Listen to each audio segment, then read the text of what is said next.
following is distributed by the Berean Call. You're listening to Search the Scriptures Daily, a program in which we encourage everyone who desires to know God's truth to look to God's Word for all that is essential for salvation and living one's life in a way that is pleasing to Him.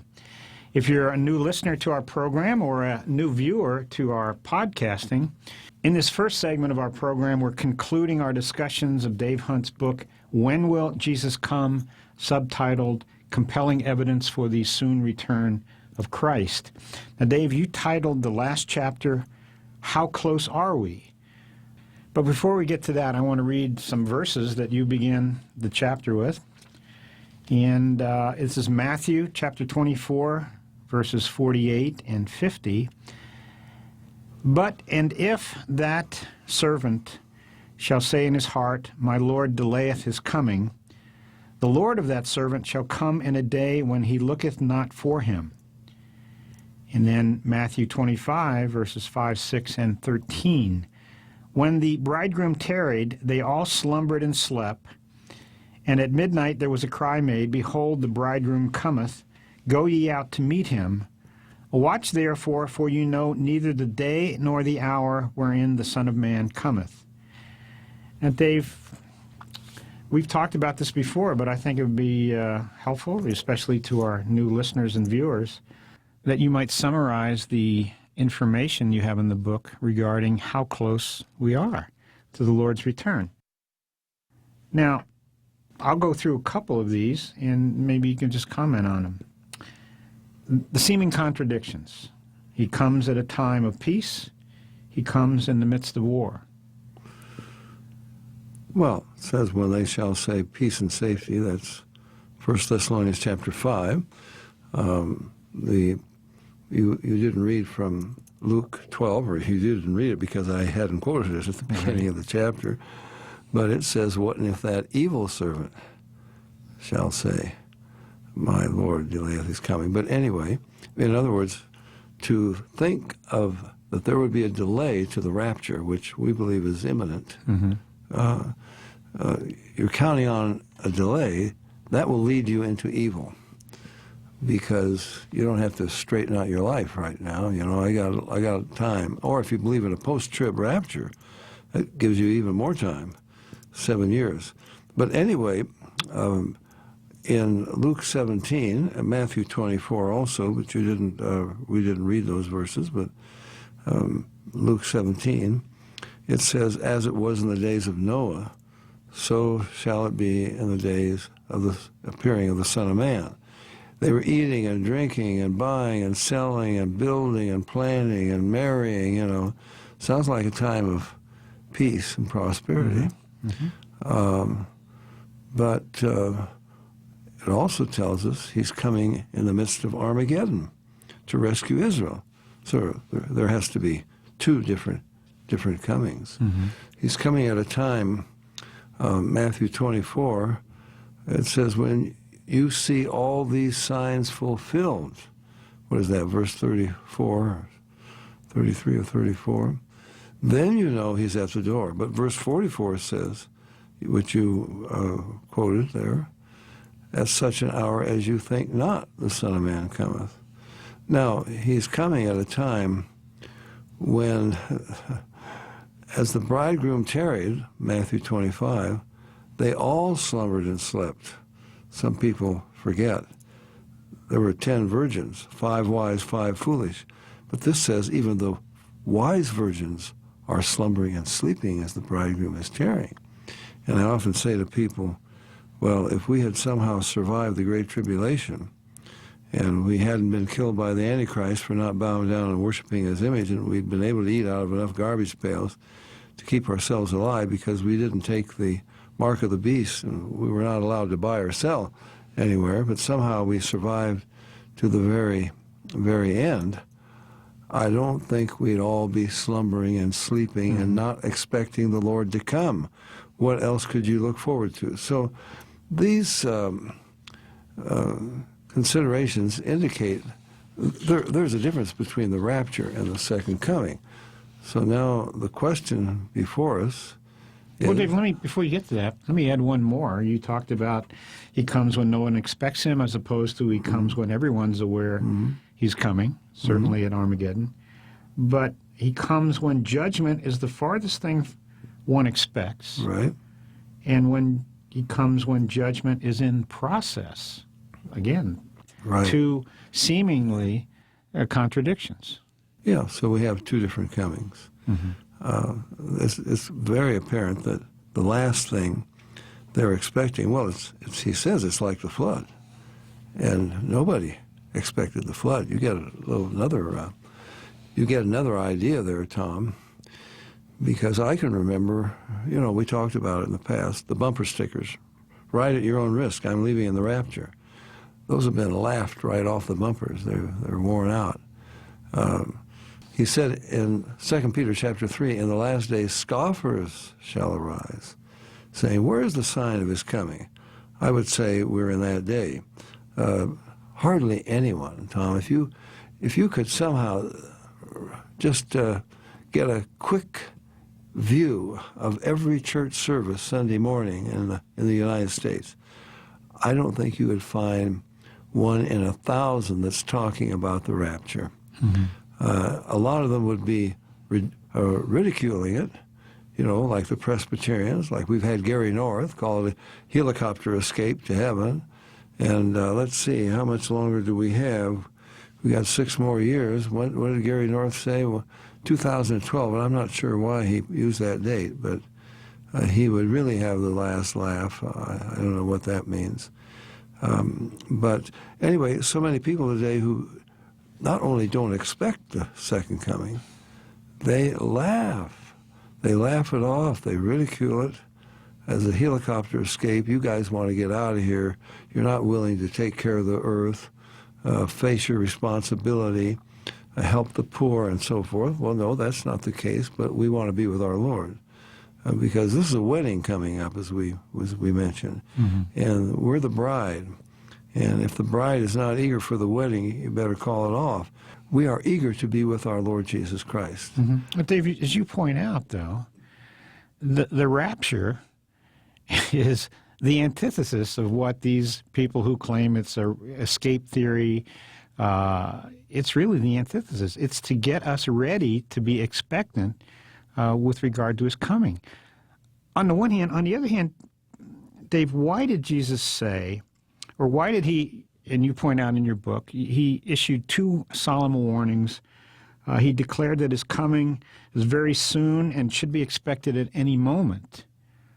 Yet we have all this time that's passed since he gave that declaration, made that declaration. Now, I don't know that we could say he declared it was very soon. He said, behold, I come quickly. Well, here's what you say. First of all, he repeatedly and earnestly declared that he was coming very soon and should be expected at any moment. Okay. All right. Okay. Actually, when he says, behold, I come quickly, that's in Revelation. And the word there is like tachia, like tachycardia. Rapidly when it begins. But, no, the church has always been called upon to expect his coming at any moment. He didn't say that it would happen then, but we were supposed to expect him. And, of course, he gives the example, what and if that evil servant shall say in his heart, my Lord delayeth his coming. So the Lord anticipated that there would be a delay, and that people would be, they would be tempted to put it off or think that it wasn't going to happen. Then, of course, he says in Luke 18:8, when the Son of Man cometh, will he find thee faith on this earth? Now, Tom, we don't know sometimes whether he's talking about the second coming or the rapture. I think that would apply to both, because certainly at the second coming, the faith has been wiped out. They've all been martyred. But even at the rapture, it indicates not many people are really going to be true to Christ. Mm-hmm. There would be a great apostasy. Right. Well, the apostate church is in development because as soon as we're raptured out of here, that takes over. And as we've said time and time again, many who are professing Christians, who think they're doing something for the Lord, are actually contributing to the apostasy. Okay, so now how close are we? Well, Dave, before you go there, I want to go back to a point that I think I've missed, I know, and but you lay it out pretty clearly. Expectation. That may be what the Lord had in mind, other than the fact His coming is important, and we look forward to that. But the looking forward to it, the expectation of it, that has a purifying effect in my life and in my heart. Absolutely. First John. Let me quote you from the book. This is because this is really good. You say, one's expectation of Christ's return should be greater than one's expectation of remaining here on earth. Mm-hmm. That's not true for most people. I mean, even pastors, Tom, they very proudly show me the plans for the new building, talk about their 5-year plan, 10-year plan. Well, that's fine. But I almost never hear anyone, even pastors, preachers, say, if the Lord tarries, if the Lord wills. I never say anything without saying that, God willing. Well, if we're still here. But that's a reflection of your expectancy, of the blessed hope that you're looking forward to, and it has an effect in your life and the life of others who have this on their heart and mind continually. 1 John 3 says, everyone that has this hope in him purifies himself, even as he is pure. He says, when he shall appear, we shall be like him, for we shall see him as he is. And in the end of chapter 2, he says, little children, you don't want to be ashamed at his coming. So don't be in the midst of something that you shouldn't be doing or thinking, and then suddenly here he comes. You're going to be ashamed. Well, we would be ashamed anyway because it will all be brought up at the judgment seat of Christ. Mm-hmm. So, but everyone that has this hope in him purifies himself, even as he is pure. I think it means purifies right now because, it also is a warning about death. I may not be here tomorrow. What is your life? It's a vapor that appears for a while, James tells us. Don't boast, well, we'll go into the city tomorrow, we'll buy and sell and get gain. He says, you don't know what the day will bring forth. What you ought to say, if the Lord wills, we will do this or that. So we could die, we could be stricken in any number of ways, but our expectation, if we really believe that the rapture could occur at any moment, not next week or next year or 10 years from now.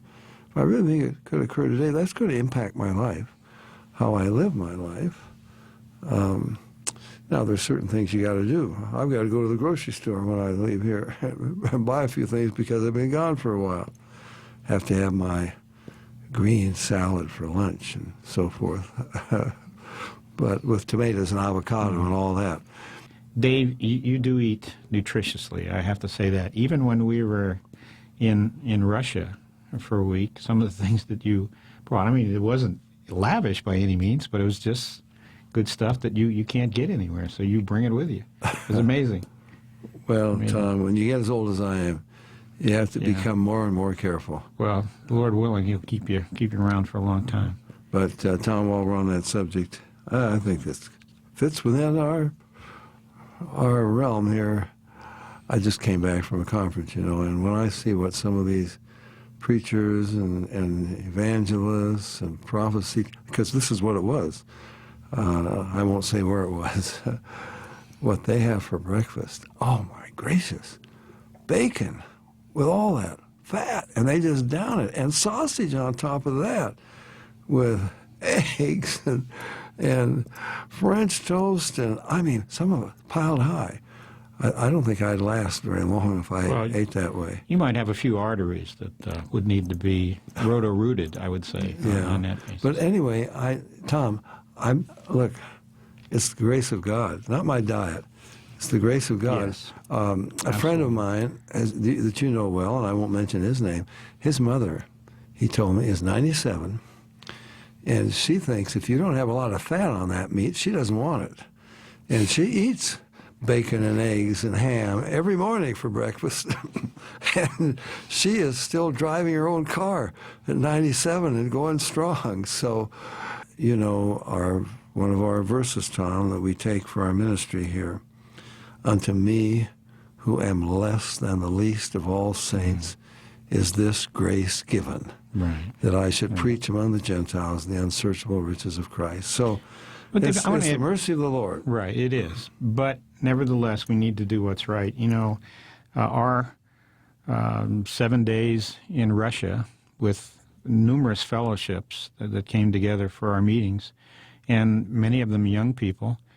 Dave, I never saw one overweight person in that group. There must have been 200 people there. Oh, there were some ladies with babushkas and so on, but basically the young people... Very thin. Very thin. Of course, they eat about a third of what we do. Right. But, and the diet is really sad. Yeah. And there's not much protein in it, and there certainly isn't any fat in it, and not much nutrition. That did concern me. Not much green stuff because they can't afford it. And furthermore, even the pastors where we were didn't have cars. Right. They walk. They walk a lot. Yeah. So, but talk about love for the Lord and a desire for His Word. Wow, what an experience. Amen. I don't think I'll ever forget it. Yeah. Well, Tom, back to our question that you asked me here. How close are we? When is this going to happen? And the subtitle of the book is Compelling Evidence for the Soon Return of Christ. One of the things the last evening at this conference where I was, it was for leaders, and pretty scary stuff about, and again, I won't say who the speakers were, but about the Iranians. They are practicing now in the Caspian Sea or in the Gulf somewhere, launching missiles from container ships out of the hold, so you can't see it from satellites, and you send one of them over the middle of the U.S. and set this, an atomic explosion.